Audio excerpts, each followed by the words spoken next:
ஒற்றுமை அரசாங்கத்திலிருந்து அம்னோ வெளியேற வேண்டும் என்றும் பாஸ் கட்சியுடன் இணைந்து செயல்பட வேண்டும் என்றும் அதன் இளைஞர் பிரிவு தலைவர் டாக்டர் முகமது அக்மல் சாலே வலியுறுத்தியுள்ளார். மடானி அரசாங்கத்தில் அம்னோவின் பங்கு மற்றும் நிலை குறித்து கட்சி தீவிரமாக பரிசீலனை செய்ய வேண்டிய நேரம் வந்துள்ளதாக நேற்று நடைபெற்ற இளைஞர் பிரிவின் சிறப்பு மாநாட்டில் அவர் கூறினார்.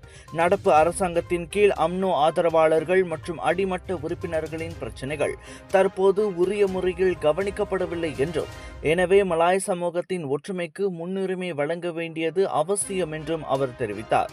இதற்காக அம்னோ பழையபடி பாஸ் கட்சியுடன் இணைந்து செயல்படுவதே சரியான வழி என்றார் அவர். நிலைமை கைமீறும் போது அதிகாரத்தில் தொடர்வதற்காக கட்சியின் அடிப்படை கொள்கைகளில் சமரசம் செய்யக்கூடாது என்றும் அவர் எச்சரித்தார்.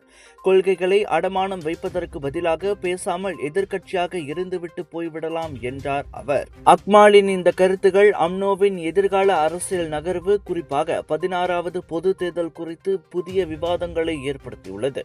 எனினும் அம்னோ தலைமைத்துவமும் அதன் உச்சமன்றமுமே இறுதி முடிவெடுக்க வேண்டும் என்பதால் இளைஞர் பிரிவின் குரல் எந்த அளவுக்கு தாக்கத்தை ஏற்படுத்தும் என தெரியவில்லை. கொஞ்ச காலமாகவே ஒற்றுமை அரசாங்கத்தில் குறிப்பாக டிஏபிக்கு எதிராக குரல் எழுப்பி வரும் அக்மால் அண்மையில் முன்னாள் பிரதமர் டத்தோஸ்ரீ நஜீப் ராசாக்கின் வீட்டு காவல் மனு நிராகரிக்கப்பட்டதை டிஏபி தலைவர்கள் சிலர் வெளிப்படையாக கொண்டாடியதை அடுத்து பொங்கி எழுந்தார்.